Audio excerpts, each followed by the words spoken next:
Good morning दोस्तों। आपका बहुत बहुत स्वागत करता हूं आपके यूट्यूब चैनल वेब स्टडी पर। दोस्तों, मैं आज से इस चैनल पर करंट अफेयर्स की भी क्लास शुरू करने जा रहा हूं।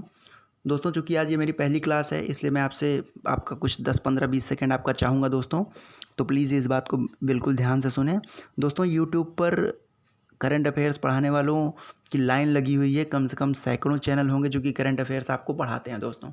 ठीक है, उनका काम सिर्फ इतना ही होता है कि वो सुबह उठेंगे 4 बजे, 5 बजे या 6 बजे, उठते ही 25-30 क्वेश्चन का एक सेट बना करके डेली करंट अफेयर्स के नाम से आपके ऊपर थोप देते हैं, जिसमें कि अगर आप ज़रा सा भी दिमाग लगा के देखेंगे तो उसमें मैक्सिमम 1 या 2 क्वेश्चन ही ऐसे होंगे जो कि एग्ज़ाम के पॉइंट ऑफ व्यू से आपके लिए इंपॉर्टेंट होंगे। बाकी 20 से 25-30 क्वेश्चन जो होते हैं वो सिर्फ़ और सिर्फ आपके ऊपर इम्पोज़ कर दिया जाता है। उसका बर्डन सिर्फ़ और सिर्फ आपके ऊपर ही पड़ता है। ठीक है दोस्तों? क्योंकि आप उसमें पढ़ते हैं तो आपके ऊपर एक तो एक्स्ट्रा बर्डन पड़ा, ठीक है? ऊपर से वो क्वेश्चन आपके एग्ज़ाम के पॉइंट ऑफ व्यू से बिल्कुल बेकार भी हैं। ठीक है दोस्तों? मैं आपको यहाँ पर सिर्फ वही क्वेश्चंस कराने वाला हूँ जो कि आपके एग्ज़ाम के पॉइंट ऑफ व्यू से सही है। ठीक है दोस्तों? जो कि जिसको पढ़ने से आपके एग्ज़ाम में आप जो है 2 या 4 नंबर एक्स्ट्रा करके आएँगे।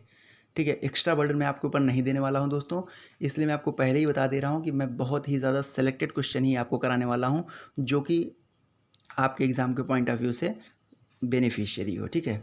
तो चलिए दोस्तों, इसी के साथ आज हम शुरू करते हैं। और दोस्तों, एक चीज़ और मैं कहना चाहूँगा कि मेरा करंट अफेयर पढ़ाने का तरीका बिल्कुल अलग होगा।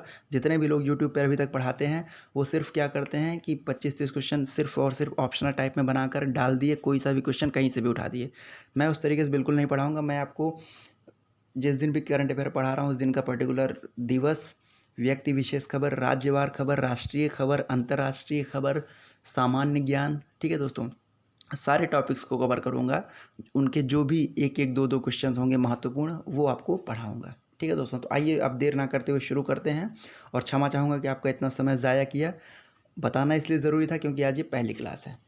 तो और अगर आपको क्लास पसंद आती है, ये तरीका पसंद आता है और ये समझ में आता है कि मैं सिर्फ उतना ही पढ़ा रहा हूँ जो आपके एग्ज़ाम के लिए बेनिफिशियरी है, तो आप ज़रूर इस चैनल पर विज़िट कीजिए, अन्यथा आप कहीं पर भी जा सकते हैं। तो चलिए दोस्तों, अगर आपको मेरी बात समझ में आ रही हो तो बहुत अच्छा है। आइए शुरू करते हैं हम करंट अफेयर का पहला टॉपिक। ठीक है दोस्तों? तो आज जो है, जैसा कि हम करंट अफेयर पढ़ रहे हैं, तो आज की डेट क्या है? आज डेट है दोस्तों 21 अप्रैल। ठीक है? तो सबसे पहले हम जान लेते हैं कि आज के दिन क्या ख़ास है। तो 21 अप्रैल को दोस्तों हम लोक सेवा या सिविल सेवा दिवस के रूप में मनाते हैं। 21 अप्रैल को लोक सेवा या सिविल सेवा दिवस के रूप में भी मनाया जाता है। ये हमारा आज का दिवस है दोस्तों। ठीक है? अगला टॉपिक है हमारा दोस्तों क्या? व्यक्ति विशेष खबर। ठीक है दोस्तों? व्यक्ति विशेष खबर से अगला टॉपिक है हमारा। टॉपिक ये है दोस्तों कि एक वयोवृद्ध पत्रकार थे अपने इंडिया में और बहुत ही नामी थे, और वो कहाँ के थे? कोलकाता के थे। ठीक है? कोलकाता की खेल पत्रकारिता के लिए प्रसिद्ध वयोवृद्ध पत्रकार, जिनकी मृत्यु 19 अप्रैल यानी कि अभी 2 दिन पहले 2020 को हुई, उनका नाम क्या था? तो उनका नाम था दोस्तों समीर गोस्वामी। ठीक है? उनका नाम था समीर गोस्वामी। ठीक है दोस्तों? अगला देख लेते हैं। अगली खबर हमारी दोस्तों जो आ रही है वो है राज्यवार खबर। तो राज्यवार खबर में दोस्तों ये है कि केरल का वह जिला जिसने कोविड-19 लक्षणों की तेज़ी से जांच के लिए तिरंगा, जिसको कि हम टोटल इंडिया रिमोट एनालिसिस निरोग्य अभियान भी कहते हैं, नामक एक वाहन प्रस्तुत किया है। तो वो केरल का कौन सा जिला है दोस्तों? तो वो केरल का पठन-मथिट्टा जिला है। ठीक है दोस्तों? ये राज्यवार खबर है हमारी कि केरल का पथनमथिट्टा एक जिला है दोस्तों जिसने कोविड-19, जिसका कि फुल फॉर्म है, मैं आपको लिख के बताता हूँ, कोविड-19। ठीक है दोस्तों?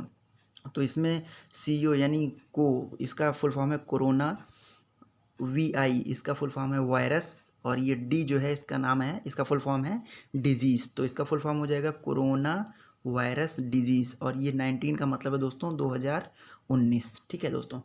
तो उसके लक्षणों की तेज़ी से जांच करने के लिए तिरंगा नामक एक वाहन प्रस्तुत किया है। वो केरल राज्य का कौन सा जिला है? वो है पथनमथिट्टा जिला। ठीक है दोस्तों? आइए अगला देख लेते हैं। इसी बीच हमारी राष्ट्रीय खबर है दोस्तों क्या, कि गृह मंत्रालय के अनुसार थूकना इस अधिनियम के तहत दंडनीय अपराध है। वो अधिनियम कौन सा है दोस्तों? वो है आपदा प्रबंधन अधिनियम। अगर आप सब अभी न्यूज़ देख रहे होंगे हाल फिलहाल में, तो दोस्तों कुछ लोगों ने जो है अस्पतालों में कुछ लोगों को क्वारंटाइन किया गया था, तो उन्होंने अस्पतालों में भयंकर रूप से गंदगी मचा दी थी। ठीक है, तो उन्हीं को ध्यान में रखते हुए सरकार ने ये जो है आपदा प्रबंधन नियम जो है अभी जो है काफ़ी तेज़ी से जो है चर्चा में आया हुआ है दोस्तों। ठीक है, ये तो हालांकि 2005 का अधिनियम है, लेकिन इसी के तहत जो है सरकार ने जो है सबको चेताया है कि ये एक दंड थूकना भी एक दंडनीय अपराध है। तो कुछ भी आप गंदगी फैलाते हैं अस्पताल परिसर में या किसी भी सार्वजनिक प्लेस पर, तो आपको जो है सज़ा हो सकती है। ठीक है दोस्तों, अगला क्वेश्चन देखते हैं। हमारा अगला है वर्क फ्रॉम होम, WFH। ठीक है दोस्तों, ये भी अभी हाल में जो है कोरोना वायरस की वजह से ही काफ़ी जो है लाइमलाइट में रहा है। ठीक है, इसका फुल फॉर्म होता है वर्क फ्रॉम होम। ठीक है दोस्तों, तो जितने भी एम्प्लॉयज़ हैं सबको यही सलाह दी गई है कि सब लोग घर में रहिए, ऑफिस वगैरह कोई नहीं जाएगा क्योंकि संपूर्ण लॉकडाउन है दोस्तों। ठीक है, और अगर ज़रूरत पड़ती है तो आप लोग घर पे एक्टिव रहिए, आपको बुलाया जाएगा। तो इसी को जो है नाम दिया गया है वर्क फ्रॉम होम। ठीक है, तो वर्क फ्रॉम होम के लिए अपनाई गई वह वीडियो कॉन्फ्रेंसिंग सेवा जिसको भारत सरकार द्वारा उपयोग के लिए असुरक्षित घोषित किया गया। ठीक है, तो वो क्या है दोस्तों, वो है जूमिंग सेवा जो थी दोस्तों, उसको जो है असुरक्षित घोषित कर दिया है भारत सरकार ने। ठीक है, WFH के अनुसार। ठीक है, चलिए आइए देखते हैं अगले हमारी जो अभी खबर आ रही है वो है कहाँ से, वो है अंतर्राष्ट्रीय खबर। ठीक है दोस्तों, तो 27 मई 2020 को अंतरिक्ष यात्रियों को इंटरनेशनल स्पेस स्टेशन की तरफ प्रक्षेपित करने के लिए चलाया जाने वाला डेमो 2। ठीक है दोस्तों, डेमो 2 मिशन नासा, ठीक है, नासा और किस कंपनी का एक संयुक्त अभियान है, तो वो दोस्तों नासा प्लस एक कंपनी है आपकी स्पेस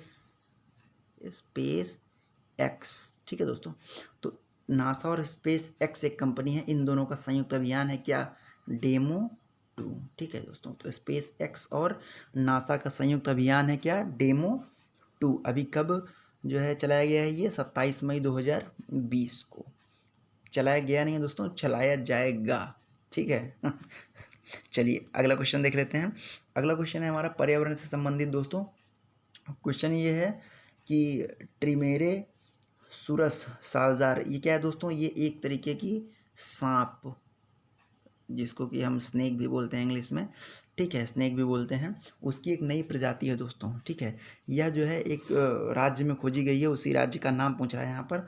तो वो किस राज्य में खोजी गई है, तो वो खोजी गई है अरुणाचल प्रदेश में। ठीक है, यह सांप की एक नई प्रजाति है और यह इस राज्य में खोजी जाने वाली 5वीं सरीसृप किस्म है। ठीक है, 5वीं सरीसृप किस्म है, लेकिन यह प्रजाति जो है दोस्तों एकदम नई प्रजाति है, जिसका कि नाम क्या है, ट्रिमेरे सालजार। ठीक है, ये कहाँ पर खोजी गई है, ये अरुणाचल प्रदेश में खोजी गई है। इसी बीच अगला अब देखिए दोस्तों हमारा आ रहा है क्या, नया ज्ञान। देखिए मैं आपके लिए बहुत ही स्पेशल टॉपिक लेकर आया हुआ हूँ। किसी भी पॉइंट से रिलेटेड एक या दो क्वेश्चन जो बहुत ही इंपॉर्टेंट है वही मैं आपको पढ़ा रहा हूँ, फालतू का बर्डन नहीं देने वाला हूँ मैं आपको। ठीक है, चलिए नया ज्ञान में क्या है दोस्तों, नया ज्ञान में हमारा ये है कि अभी हाल फिलहाल में ही किस कंपनी ने नेत्रहीनों के लिए टॉक बैक नामक एक ब्रेल कीबोर्ड प्रस्तुत किया है, तो वो कंपनी है गूगल ने ही नेत्रहीनों के लिए टॉक बैक नामक एक ब्रेल कीबोर्ड प्रस्तुत किया है। ठीक है दोस्तों, इसी में हमारा एक और पॉइंट है दोस्तों, वो है किस संस्थान के शोधकर्ताओं ने बग स्निफर विकसित किया है। ठीक है, बग स्निफर विकसित किया है, जो कि मात्र 30 मिनट में जीवाणुओं का पता लगाने के लिए एक जैविक संवेदक है। तो बग स्निफर क्या है दोस्तों, तो बग स्निफर जो है एक जो है जैविक संवेदक है, जो कि केवल 30 मिनट्स में ही जीवाणुओं का पता लगा सकता है। ठीक है दोस्तों, तो उसको किस संस्थान के शोधकर्ताओं ने विकसित किया है, यही क्वेश्चन है। तो उसको जो है आगरकर रिसर्च इंस्टीट्यूट है दोस्तों, यहीं के संस्थान के जो है शोधकर्ताओं ने इसको जो है विकसित किया है। और ये कहाँ पर है, तो ये है दोस्तों पुणे में। और पुणे कहाँ है, तो पुणे है हमारे इंडिया के महाराष्ट्र में। ठीक है, अभी टाइम आ गया है दोस्तों एक्स्ट्रा फैक्ट्स का। तो एक्स्ट्रा फैक्ट्स के लिए 3-4 कुछ पॉइंट मैं आपके लिए लेकर आया हुआ हूँ, जो कि बहुत ज़्यादा इंपॉर्टेंट है। आप पढ़ेंगे तो आपको खुद ही पता चलेगा।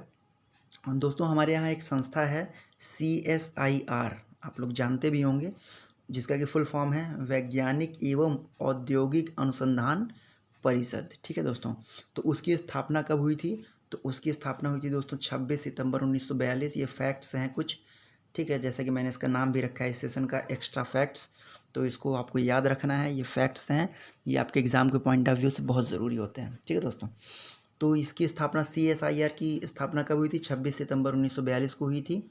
और इसके संस्थापक का नाम क्या है? इसके संस्थापक का नाम दोस्तों आरकोट रामास्वामी और शांति स्वरूप भटनागर, ठीक है दोस्तों। इन्हीं दोनों लोगों ने मिलकर के CSIR की स्थापना की थी।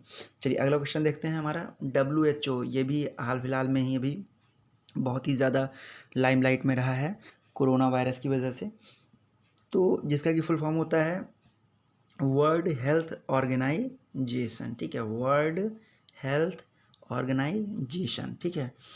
हिंदी में इसको हम बोलते हैं विश्व स्वास्थ्य संगठन। इसकी स्थापना कब हुई थी? तो इसकी स्थापना हुई थी 7 अप्रैल 1948 को। देखिए दोस्तों, WHO पढ़ाने का मेरा मतलब सिर्फ इतना ही है अभी, क्योंकि WHO अभी लाइमलाइट में रहा है, तो इससे क्वेश्चन बन सकते हैं, ठीक है।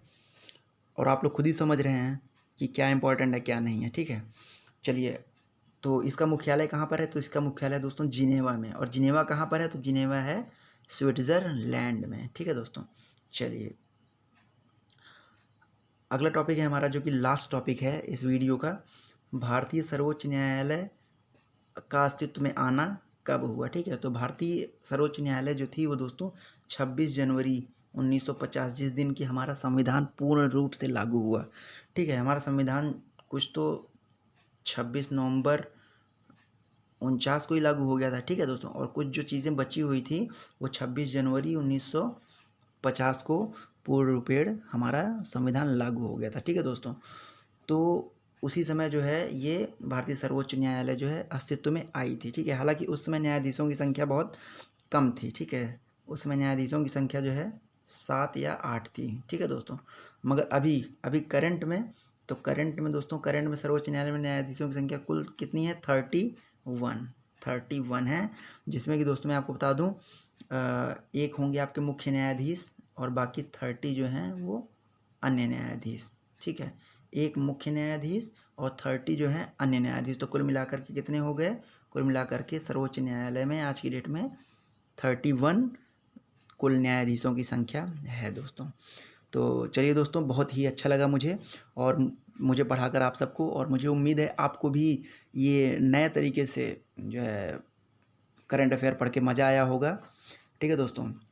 क्योंकि मैंने यहाँ पे टॉपिक वाइज उठाया है क्वेश्चन को, चाहे वो राष्ट्रीय टॉपिक हो, अंतर्राष्ट्रीय हो, ठीक है, और जो करंट में मुद्दे चल रहे हों वो हो, व्यक्ति विशेष हो, राज्यवार टॉपिक हो, ठीक है, और उस दिन का विशेष हो। इस तरीके से मैंने आपको पढ़ाया है। और एक्स्ट्रा बर्डन बहुत ज़्यादा मैं नहीं देना चाहता हूँ दोस्तों, कि सुबह उठते ही आपको 50 क्वेश्चन आपके मुंह पे फेंक दूँ मैं, और जिसमें से काम के लिए आपके पास एक भी क्वेश्चन ना हो, ठीक है। तो उस तरीके से नहीं पढ़ना है कि हम बहुत ज़्यादा पढ़ डालें और एग्ज़ाम में जब जाएँ तो वहाँ कुछ फंसे ही नहीं, उस तरीके से नहीं पढ़ना है। हमको कम से कम मेहनत में ज़्यादा से ज़्यादा रिस्पॉन्स लाना है, ठीक है दोस्तों। तो चलिए, बहुत ही अच्छा लगा मुझे, और अगर आपको भी अच्छा लगा हो तो वीडियो को लाइक करें और ज़्यादा से ज़्यादा शेयर करें। और अगर आपने इस चैनल को अभी तक सब्सक्राइब नहीं किया हुआ है, अगर आप इस चैनल पर नए हैं तो नीचे दिख रहे लाल बटन को दबाकर चैनल को सब्सक्राइब कर लें। साथ में ही साइड में दिख रहे बेल आइकॉन को ज़रूर दबाएं, और उस बेल आइकॉन को दबाते ही दोस्तों आपको अगले हमारे सारे वीडियोस के नोटिफिकेशंस जो है वो टाइम टू टाइम मिलने लगेंगे। तो चलिए दोस्तों, बहुत बहुत धन्यवाद आपका। जय हिंद।